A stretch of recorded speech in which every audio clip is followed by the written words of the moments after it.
Welcome to our channel science creature. स्वागत है आपका हमारे यूट्यूब चैनल साइंस क्रिएचर्स पे। हमारे चल रहा था chemistry class 12 chapter number 4 chemical kinetics. कहां तक पढ़ चुके थे? हम पढ़ चुके थे, हमारी बात हो गई थी। हमने पहले बात की कैसे रेट ऑफ रिएक्शन लिखेंगे, मतलब अभिक्रिया का वेग, रेट ऑफ रिएक्शन। फिर इसको कैसे रिप्रेजेंट करेंगे।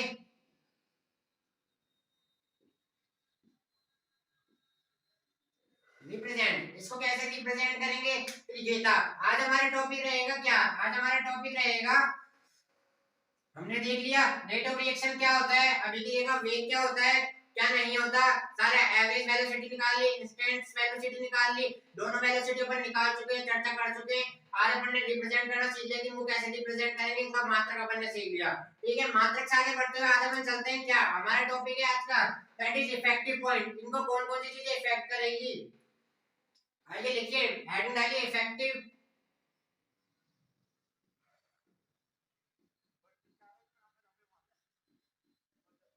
Point of rate of reaction.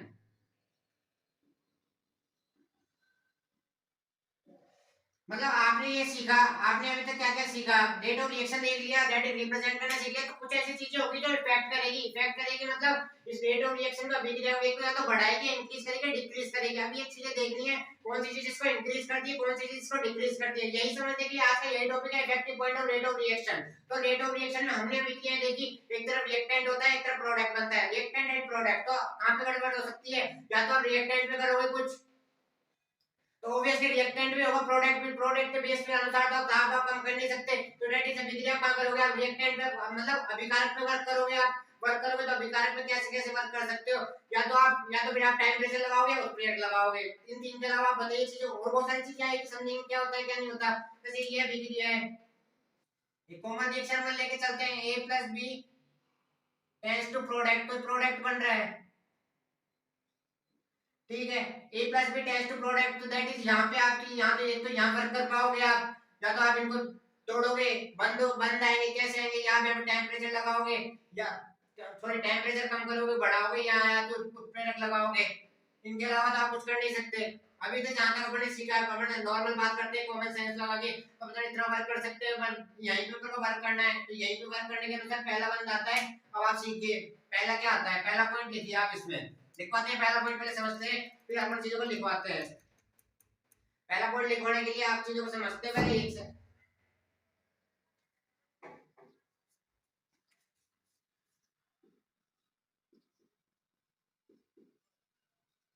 Nature of reagent, nature of reagent, nature of reagent से क्या मतलब है, नेचर ऑफ रिएजेंट से मतलब है अभिकारकों से क्या मतलब है, अभिकारकों की दैट इज बंद ऊर्जा। अभिकारकों की बंद ऊर्जा से क्या मतलब है, जैसे एक सिंगल बॉन्ड होता है, दैट इज कोई परमाणु है वो सिंगल बॉन्ड से जुड़ा हुआ है, जैसे एकल परमाणु, द्विपरमाणु, त्रिपरमाणु को पढ़ने पड़े। ठीक है, तो एकल बॉन्ड को तोड़ने में कम एनर्जी चाहिए, डबल बॉन्ड को तोड़ने में उससे ज्यादा एनर्जी चाहिए, और ट्रिपल बॉन्ड को तोड़ने में उससे ज्यादा एनर्जी चाहिए। तो दैट इज क्या बना, तो rate of reaction directly proportional to 1 upon अभिकारक की बंद ऊर्जा। मतलब बंद ऊर्जा ज्यादा तो रेट ऑफ रिएक्शन कम, और बंद ऊर्जा कम तो रेट ऑफ रिएक्शन ज्यादा, क्योंकि जल तो आसानी से टूट जाएगा, तो जल्दी से उत्पाद बनाएगा, तो अभिक्रिया वेग ज्यादा आएगा। ठीक है, जैसे उसको ज्यादा ऊर्जा की जरूरत पड़ गई तो वहां समय लगाएगा, समय लगा 3 बंद तोड़ने में समय लगेगा, तो that is rate of reaction कम आएगा। तो रेट ऑफ रिएक्शन अभिक्रिया का वेग समानुपाती 1 अपॉन अभिकारक की बंद ऊर्जा। तो बंद ऊर्जा की डायरेक्टली क्या होता है, प्रोपोर्शनली होता है किसके समान, विक्रमानुपाती, विक्रमानुपाती बोलते हैं इनको। ठीक है, इनवर्सिबल। नेचर ऑफ रिएक्शन पहला हो गया हमारे पास, चीजें ऐसे क्लियर करी, तो आपने क्या लिखा, rate of reaction, rate of reaction 1 upon bond energy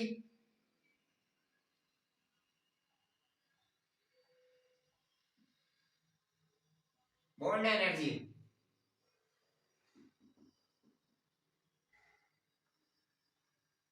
in reagent, अभिकारक की बंद ऊर्जा। Rate of reaction directly proportional to bond energy in reagent, अभिकारक की बंद ऊर्जा के डायरेक्टली समानुपाती होता है। अगर बंद ऊर्जा का मान कम तो रेट ऑफ रिएक्शन का मान ज्यादा, आपको बताया सिंगल बॉन्ड के लिए बंद ऊर्जा का मान कम या ज्यादा, दैट इज कम, तो कम होगा तो रेट ऑफ रिएक्शन उसके लिए ज्यादा होगा। अगर डबल बॉन्ड आ गया तो डबल बॉन्ड के लिए एनर्जी आपको ज्यादा देनी पड़ेगी, तो बॉन्ड एनर्जी ज्यादा लगेगी, तो ज्यादा लगेगी तो ये अपने आप कम हो जाएगा। और सबसे कम तो ट्रिपल बॉन्ड आ जाएगा, ट्रिपल बॉन्ड आते तो और ज्यादा एनर्जी, तो ये कम, तो उल्टा सिस्टम चलेगा, एनर्जी ज्यादा तो रेट ऑफ रिएक्शन कम, एनर्जी कम तो रेट ऑफ रिएक्शन ज्यादा। तो पहला पॉइंट यही है, नेचर ऑफ रिएजेंट अभिकार, अभिकारक की प्रकृति, अभिकारक की प्रकृति मतलब बॉन्ड की प्रकृति, बॉन्ड के सकते सिंगल डबल एंड ट्रिपल, तो दैट इज पहला पॉइंट ये था। आइए नंबर 2, पहला पॉइंट अपन ने सीख लिया nature of reagent, rate of reaction proportional to 1 upon bond energy in reagent, अभिकारक की बंद ऊर्जा, अभिकारकों की बंद ऊर्जा। ठीक है, चीजें यहां तक क्लियर। आइए दूसरा पॉइंट देखते हैं, दूसरा पॉइंट क्या बोलता है। दूसरा पॉइंट आता है हमारे पास, आपने यहां तक बात कर ली, अब अपन ने पहले अपन ने क्या किया था, अब अपन दूसरी बात करते हैं काहे की। अब पहले तो कैटलिस्ट है, कैटलिस्ट को तो आपको समझाना पड़ेगा, कैटलिस्ट उत्प्रेरक किससे क्या करेगा क्या नहीं करेगा। उत्प्रेरक से समझाने से पहले अपन रिएजेंट में बात अपन ने कर ली। अब आता है दूसरा क्या, कि एक रेट ऑफ रिएक्शन को क्या क्या प्रभावित कर सकता है। प्रभावित करने के बहुत कारक हो सकते हैं, लेकिन अपन पॉइंट करेंगे कि ये जैसे अपन ने पहला देखा rate of reaction bond energy in reagent, बंद ऊर्जा कम तो ये ज्यादा। ठीक है, अब दूसरा दूसरा लिस्ट है टेम्परेचर। टेम्परेचर, टेम्परेचर मतलब ताप से क्या संबंध है। किसी अभिक्रिया का ताप बढ़ाने पर that is rate of reaction ज्यादा आना चाहिए। दैट इज आपको क्लियर है, क्योंकि ताप बढ़ाओगे तो सक्रिय अणुओं की संख्या अधिक तो हो जाएगी, अधिक होगी तो ज्यादा टक्कर करेंगे, ज्यादा टक्कर करेंगे तो अधिक उत्पाद बनाएंगे।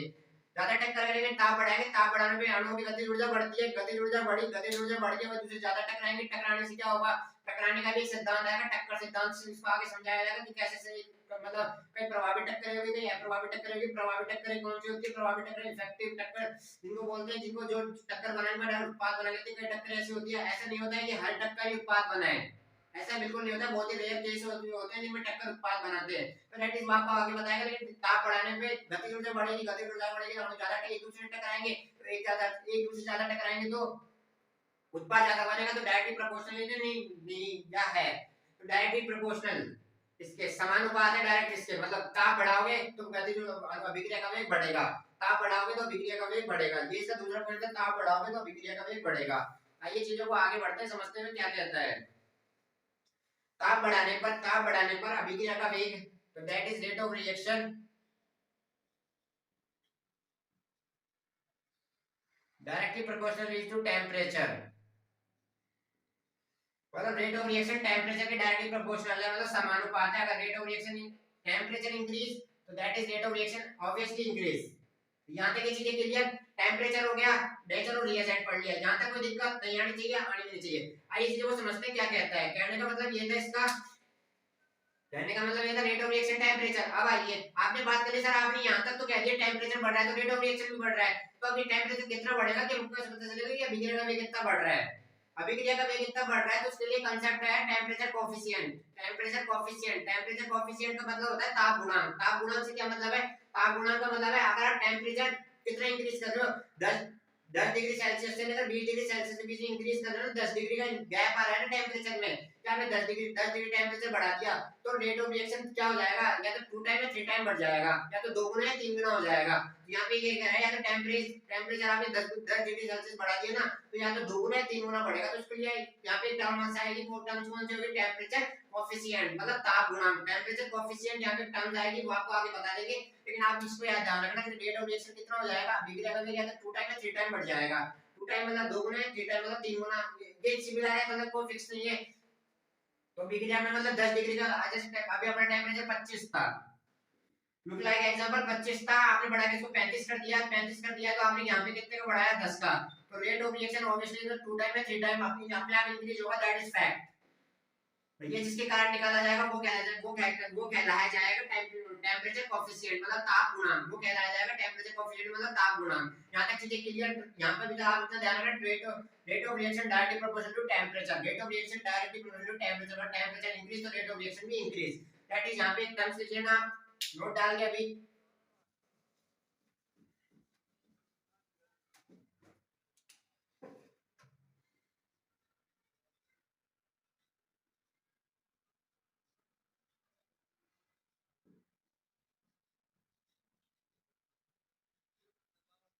Temperature coefficient that is equals to kT plus 10 degree Celsius upon kT।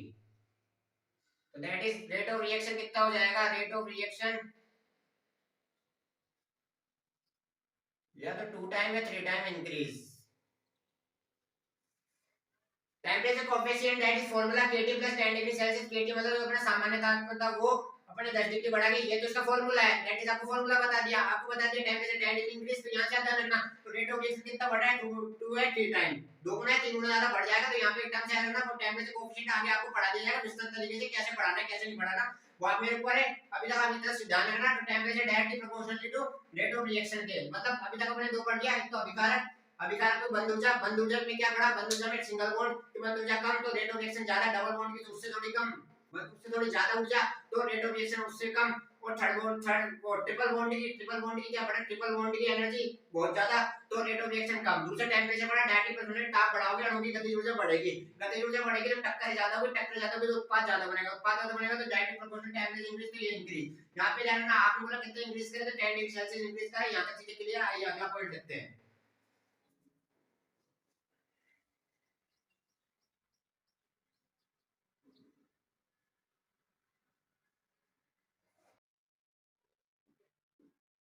उत्प्रेरक का प्रभाव दैट इज कैटलिस्ट क्या होता है, सबसे पहले इस पे बात करेंगे।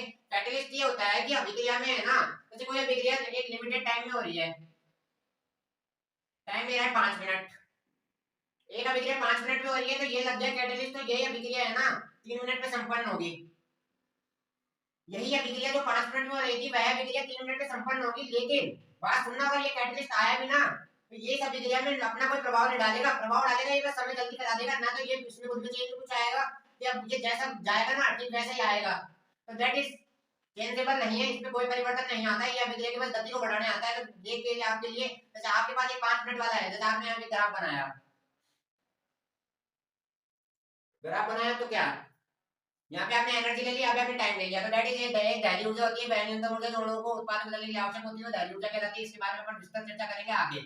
अब इस पे ध्यान न दिया जाए तो एक ही रहा, यहाँ पे उत्पाद बदल रहा है। तो दैट इज, ये तो क्या था, जब आपने कैटलिस्ट नहीं लगा रखा था, उत्प्रेरक नहीं लगा रखा, तो आपने वो लगा दिया उत्प्रेरक, उत्प्रेरक लगा दिया, तो ये इसका भी एक है, देखो अब ये देख लीजिए, तो ये क्या था, कैटलिस्ट लगा नहीं लगा रखा था, जब ये लगा रखा था कैटलिस्ट, तो ये वाला जल्दी होगा, ये वाला जल्दी होगा। दैट इज, तो ये अभिक्रिया के लिए वैकल्पिक पद उत्पन्न कराता है कि आपके लिए दूसरा, मैं आपको जैसे आपके पास दो रास्ते हैं, एक रास्ता ये रहा, एक रास्ता ये रहा, तो आपको मैंने दो रास्ते दे दिए, ठीक है। आइए अब देखो, इसके लिए एक एग्जांपल लेते हैं, अपन क्या एग्जांपल लेते हैं, एग्जांपल लिया आपने, आप एक गली में जा रहे हैं, ठीक है, तो आप एक गली को क्रॉस करने में रोज 5 मिनट का समय लेते हैं, सब आप रोज, आप एक गली है जिसमें से आप आते हैं, रोज 5 मिनट का समय लेते हैं, ले लिया आपने समय, रोज की तरह आज भी ले रहे थे, लेकिन आज आपके पीछे पड़ गया कुत्ता, कुत्ता पड़ गया तो क्या हुआ, कुत्ता पड़ गया तो आपकी गली तो डिस्टेंस आज भी उतनी है जितनी पहले थी, लेकिन आपने जो 5 मिनट का समय था ना उसको आपने 3 मिनट में पूरा कर लिया, तो क्या हुआ, जो आपने कुत्ता था ना उसके तो क्या फर्क पड़ा, कुछ फर्क नहीं पड़ा उसके, तो वो तो भागा आपके पीछे, वो तो नॉर्मल सबके पीछे भागता है, लेकिन आपके ऊपर क्या प्रभाव पड़ा, जो आप 5 मिनट में रास्ता तय कर रहे थे ना आप 3 मिनट में कर लिए, तो आपने अपनी खुद की गति बढ़ाई। तो दैट इज दी एग्जांपल लिया है अपन, इसको समझने का पॉइंट ऑफ व्यू ज्यादा गौर करने की जरूरत नहीं है। तो कैटलिस्ट दैट इज डॉग, कुत्ता है वो, कुत्ता है तो क्या, कुत्ता है तो वह भागेगा तेज जल्दी से, वह मतलब उससे कोई इफेक्ट नहीं होगा, इससे कोई इफेक्ट नहीं होगा, या बिजली में लगे या नहीं लगे, दैट इज कंपल्सरी भी नहीं है कि हर बिजली में लगे, ये भी कोई जरूरी नहीं होगा कि कंपल्सरी आपने बोल दिया तो अब उसको लगाना ही पड़ेगा हर बिजली में, तो दैट इज, ये भी कोई जरूरी नहीं है कि लगे। दैट इज, यहाँ पे चीजों को समझते हुए आगे बढ़े। तो उत्प्रेरक क्या होता है, उत्प्रेरक से बस ये होता है कि आपने कैटलिस्ट लगा रखा है ना, तो एक आपको दूसरा वे मिल जाता है, दूसरा वे मिलता है, आपके पास ऑप्शन ज्यादा है, तो आप या तो उसमें से जा सकते हैं इसमें से जा सकते हैं। दैट इज, यहाँ पे बहुत पॉइंट आएंगे, ये इतना आसान नहीं है कि मैंने आपको चित्र बना के बता दिया, ये ऊपर से ये नीचे यहाँ पे सेकंड ऊर्जा लगेगी, अभी सेकंड ऊर्जा लगती है, डायल ऊर्जा कांसेप्ट आएगा, बहुत बड़ा टॉपिक है ये, कुछ 2 दिन की क्लास है ये। मैं आपको बोलिए, अभी तक अपन चर्चा कर रहे हैं, जैसे कि आपको कॉमन सेंस की बात रहनी चाहिए, अभी तक अपन चर्चा कर रहे हैं बस, क्योंकि अपन को इफेक्टिव पॉइंट पढ़ना है अभी तक, अपन को पढ़ना नहीं है, दूसरी जगह अपन को जाना नहीं है, इसलिए आपको जब चर्चा करें कैटलिस्ट के ऊपर क्या कहना चाहते हैं, कैटलिस्ट क्या होगा, रेट ऑफ रिएक्शन दे, तो रेट ऑफ रिएक्शन के कैटलिस्ट का क्या प्रभाव पड़ता है, तो रेट ये क्या करेगा, रेट ऑफ रिएक्शन को इंक्रीज कर देगा, रेट ऑफ रिएक्शन इंक्रीज, क्यों, अभी जब जल्दी कराएगा तो स्पीड जल्दी होगी, तो रेट ऑफ रिएक्शन इंक्रीज होगी ऑब्वियसली। तो दैट इज, आपको चर्चा कर लिया, दैट इज नॉट इफेक्टिव, कोई इफेक्ट नहीं डालेगा अपना, और नॉट चेंजेबल, कोई परिवर्तन खुद में नहीं आने देगा, ठीक है, ओनली अभिक्रिया की स्पीड बढ़ाने आएगा, जल्दी करवाएगा। दैट इज, इस पर चर्चा कर ली, ये इसका डायग्राम था, इसमें डायग्राम नहीं कुछ नहीं, डायग्राम अभी तक इसमें सेकंड ऊर्जा बहुत सारे कांसेप्ट लगेंगे, बहुत कुछ आपको पढ़ाया जाएगा, आगे क्या होगा। तो अभी आप थोड़ा सस्पेंस अपना मतलब क्या बोलते हैं उनको, पेशेंस रखें थोड़ा सा, अभी तक पेशेंस रखें, अभी तक चीजों को आगे बढ़ाऊंगा। यहाँ पे बहुत बड़ा कांसेप्ट आएगा ये, जिसके ऊपर बेस है उसका वो। अभी यहाँ पे आप ध्यान रखें effect of catalyst that is proportional to. अब आते हैं ये 14 पॉइंट देखिए आप, concentration of reagent, concentration of reagent, concentration of reagent क्या कहता है, सॉरी मैं भी गलत लिखा दिया, reactant,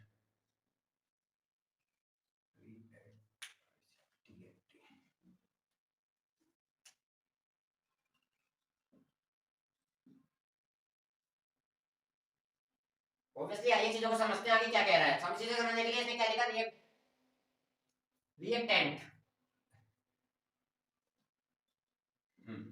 reactant, concentration of reactant that is, याद कीजिए क्या, द्रव्यानुपाती क्रिया नियम, law of mass, law of मास क्या कहता है, लॉ ऑफ मास रेशियो क्या कहता है, लॉ ऑफ मास रेशियो कहता है rate of reaction directly proportional to concentration of reactant. अभिक्रिया का वेग अभिकारकों की सांद्रता के डायरेक्टली समानुपाती होता है, तो यहाँ पे क्या होगा, तो rate of reaction directly proportional to concentration of reactant, मतलब क्या है इसका, अभिकारकों की सांद्रता इंक्रीज तो रेट ऑफ रिएक्शन भी इंक्रीज, रेट ऑफ रिएक्शन भी इंक्रीज, दैट इज एक बेस पे कहा है आपने लॉ ऑफ मास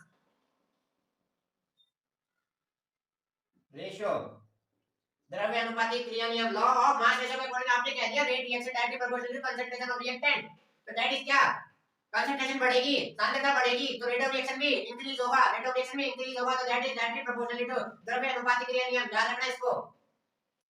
तो चापट ने 4 पॉइंट पढ़ लिया, तो चारों में क्या इंक्रीज डिक्रीज आपको बता दिया, temperature that is proportional to आ गया, बंद ऊर्जा व्युत्क्रमानुपाती दैट इज अफेक्टिव कैटलिस्ट, अभिक्रिया के वेग को बढ़ाएगा, दैट इज, और यहां भी इसमें भी अभी दो आएंगे that is positive and negative, positive catalyst और नेगेटिव कैटलिस्ट, तो आपको सब सेकंड मोड में पढ़ाऊंगा आगे क्या होता है क्या नहीं होता, दैट इज यहां भी दो आएंगे चीजों का, अभी तक आपको पॉइंट लिखना बता, कुछ पॉइंट लिखवाने हैं अभी तक मेरे को, तो 6 पॉइंट पे आगे बढ़ते हैं, फटाफट लिखते हैं इसको आगे।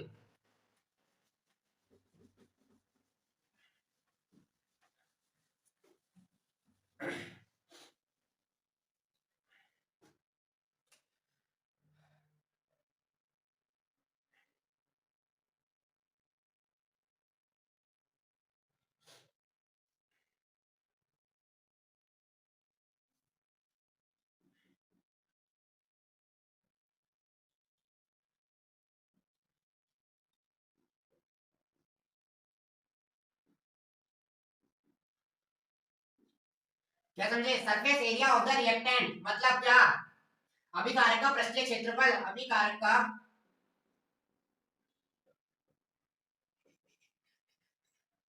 पृष्ठीय क्षेत्रफल, अभिकारक का पृष्ठीय क्षेत्रफल क्या कहता है, अभिकारक का पृष्ठीय क्षेत्रफल ठोस पदार्थ के लिए हमारा सॉलिड है, सॉलिड का जितना आकार छोटा होगा ना, मतलब जितना आप ऐसा कर लेना जो और न टूटे, तो और न टूटे तो क्या होगा, और न टूटे तो वह उसका वहां पे क्षेत्रफल है ना, क्षेत्रफल वो क्या होगा, मैक्सिमम होगा वहां पे, अगर क्षेत्रफल मैक्सिमम है ना तो रेट ऑफ रिएक्शन भी ऑब्वियसली मैक्सिमम ही होगा, तो अभिकारकों की ये भी क्या हुआ, directly proportionally, directly proportional, proportional, अगर सरफेस एरिया कम, सरफेस एरिया कम तो रेट ऑफ रिएक्शन ज्यादा, सरफेस एरिया कम तो रेट ऑफ रिएक्शन ज्यादा, अगर सरफेस एरिया ज्यादा तो rate of reaction come, surface area ज्यादा तो रेट ऑफ रिएक्शन कम। यहां तक चीजें क्लियर, यहां तक चीजें क्लियर है, क्लियर नहीं बताइए जल्दी फटाफट जल्दी से।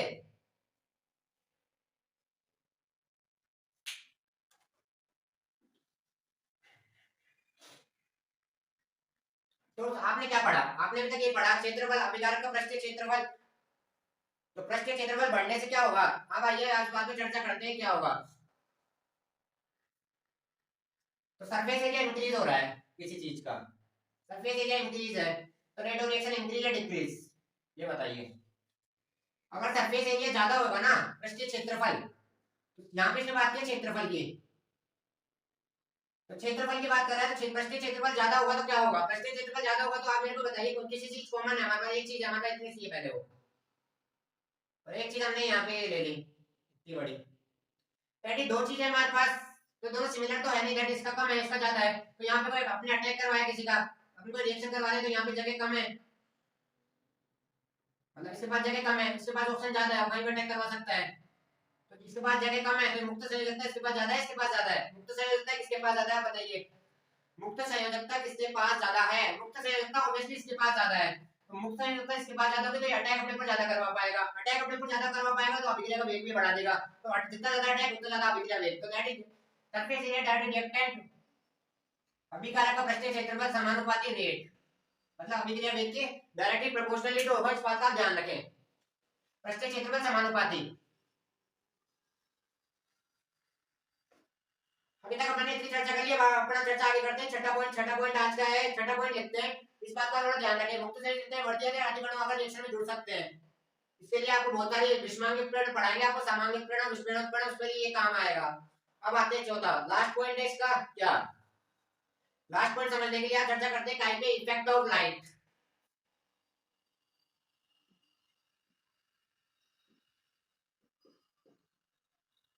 Effect of light, effect of light के ऊपर आप क्या कहना चाहते हैं, इफेक्ट ऑफ लाइट के ऊपर हम यह कहना चाहते हैं कि क्या, जैसे कई अभिक्रियाएं जो होती है ना, जैसे प्रकाश संश्लेषण है, तो दैट इज क्या होता है, किस पे डिपेंड है, वो मेरे पे डिपेंड है क्या, नहीं वो लाइट पे डिपेंड है, वो लाइट पे डिपेंड है, लाइट ज्यादा है तो प्रकाश संश्लेषण ज्यादा करेगा, अगर कम है तो लाइट कम करेगा, तो directly proportional to directly proportional नहीं या विकर्मानुपाती, तो दैट इज डायरेक्ट प्रोपोर्शनल होना चाहिए, इसके होना चाहिए नहीं होना चाहिए, होना चाहिए। आगे चर्चा करते हैं क्या, तो रेट ऑफ रिएक्शन लाइट से इफेक्ट होगा नहीं होगा, तो दैट इज होना चाहिए, तो इधर से हमारे पास दो अभिक्रियाएं हो गई, तो प्रकाश संश्लेषण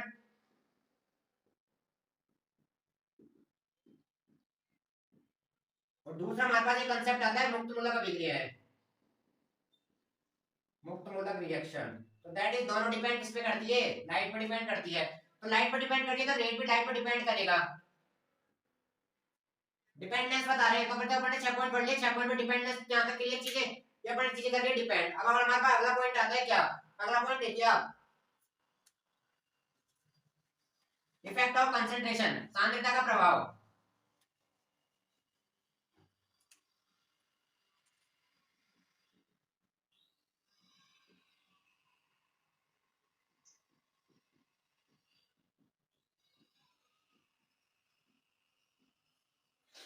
सांद्रता का प्रभाव, सांद्रता के प्रभाव के लिए आपने अभी तक एक बात बताई है, rate of reaction directly proportionally to क्या होता है, concentration of reaction, reactant sorry, rate of reaction directly proportionally to concentration of reactant अभिकारकों की सांद्रता के बराबर होता है ये, ठीक है, तो हमने अभी एक अभिक्रिया लिखी है A + B tends to product, product इसलिए तो द्रव्यानुपातिक क्रिया नियम के अब आपने लिखे कंसंट्रेशन ऑफ रिएक्टेंट, तो रेट ऑफ रिएक्शन होगा ना,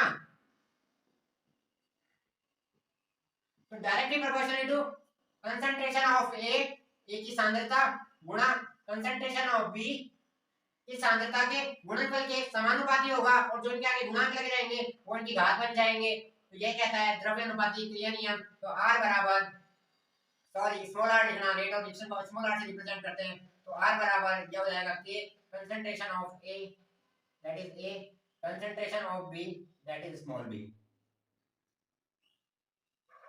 यहाँ पे K जो वेग नियतांक है,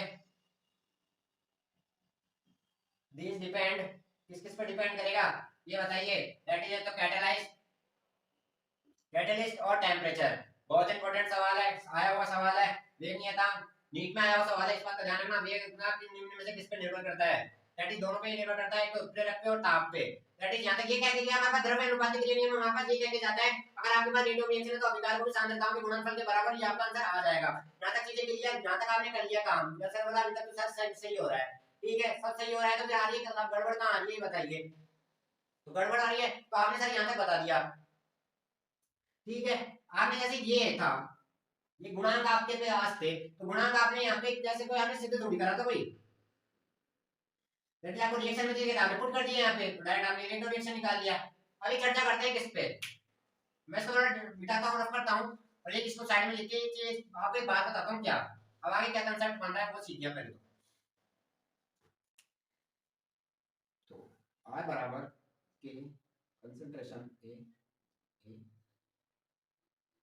कंसंट्रेशन B स्मॉल b या K वेग नियतांक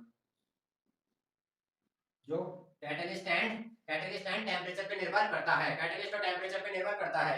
यहां तक चीजों को समझने के लिए आइए क्या करते हैं, आइए दैट इज ये थे प्रयोगों से। एक रिएक्शन लिखता हूं मैं आपको।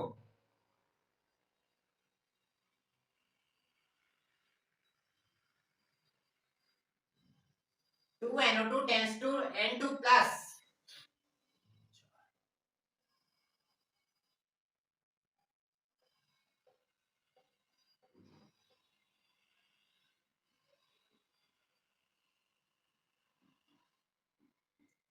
ये थी एक अभिक्रिया जो अपन ने ले ली। 2NO2 tends to N2 plus 4O2।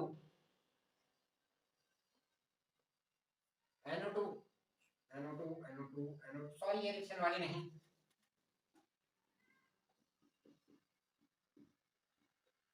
N2 plus तो 3 S2 कितने हो गए, 2 दूनी 4। ये रिएक्शन है। 2NH2 tends to N2 plus 2S2। ये हमारे पास एक अभिक्रिया है। अभिक्रिया दे रखी है, दे रखी है। आइए चीजों को समझते हैं क्या है। लेकिन टाइम आपने लगा दिया उत्प्रेरक। इसका आपने रेट ऑफ रिएक्शन निकाला। रेट ऑफ रिएक्शन आपने बताया था सर, अभिकारक की सांद्रता लिख देना, उसके ऊपर जो है घात वो ऊपर लगा देना। ठीक है, यहां तक चीजें क्लियर है? यहां तक चीजें क्लियर है? ठीक है, यहाँ तक चीजें हमारे पास क्लियर है और हमको ज्यादा दिमाग लगाने की जरूरत नहीं है क्या हो रहा है क्या नहीं हो रहा है। आइए चीजों को समझते हैं क्या नहीं हो रहा है। NH3 होता है, NH2 क्या होता है? थोड़ी बहुत दिमाग से स्लिप हो जाती है, बट चीजें कोई दिक्कत नहीं, आगे बढ़िए। चीजों को समझे क्या कहा मैंने। NH3 2NH3 tends to N2 plus 3S2 tends to ये हो गया। ये एक हिस्सा अभिक्रिया की अभिक्रिया भी आ गया। एक बार दूसरे अभिक्रिया लिखते हैं NH3 वही पीटर प्रेरक, तो 1/2 N2 प्लस 3/2 I2। ठीक है, इसके लिए रेट ऑफ रिएक्शन लिखा आपने क्या, NH3 1। तो एक ही अभिक्रिया के लिए दो, एक ही रासायनिक अभिक्रिया के लिए दो अभिक्रिया के कैसे आ गए। अब यहाँ हो गए सब कंफ्यूज हो गए तो क्या, हमने बोल दिया देखो एक ही अभिक्रिया है, प्रोडक्ट भी सेम बन रहे हैं, उससे क्या मतलब है, आप तो अभिकारक की बात कर रहे हो ना, आप तो अभिकारक की बात कर रहे हो तो क्या, कुछ नहीं। तो यहाँ उसने क्या लिया था, यहाँ उसने वर्तमान में लिया था किसने, रेट ऑफ रिएक्शन में। अभिकारक रेट ऑफ रिएक्शन में क्या, sorry, law of multiple ratio, द्रव्यानुपाती क्रिया में जिसको क्या बोलता है, सांद्रता के समानुपाती होता है। तो अब एक अगला नियम आएगा, वेग नियम। तो वेग नियम ये बोलेगा, वेग नियम क्या बोलेगा, वेग नियम ये बोलेगा यहाँ पे सांद्रता की जगह मोलर सांद्रता, वर्ड वर्ड कहाँ मिलेगा, मोलर सांद्रता वर्ड। मोलर सांद्रता के वर्ड भी आते हैं, ये सारी दिक्कत हो जाएगी खत्म, क्योंकि एक रिएक्शन है ना, अपन ने दिखा दी, ये हो सकता है कि एक ही प्रोसेस में हो रही हो सकता है दो प्रोसेस में हो रही हो, तो लेकिन रेट ऑफ रिएक्शन कैसे देखा जाता है, हमेशा स्लोप पर निर्भर करता है। इस बात का हमेशा ध्यान रखना, अभिक्रिया का पहला पद हमेशा स्लो पद होता है, दूसरा पद फास्ट होता है। तो पहला पद स्लो होता है तो अभिक्रिया का वेग भी स्लो पे निर्भर करेगा। तो आपको पहले भी बताया था क्या, क्योंकि अभिक्रिया तीन प्रकार की होती है, फास्ट पे तो अभिक्रिया वेग आप निकाल नहीं सकते, तो क्या, तो आप निकालोगे स्लो पे। तो पहला पद स्लो होता है, तो पहले पद में जो अभिकारक पे जितनी सांद्रता होगी ना, वही उसका रेट ऑफ रिएक्शन कहलाएगा। तो यहाँ पे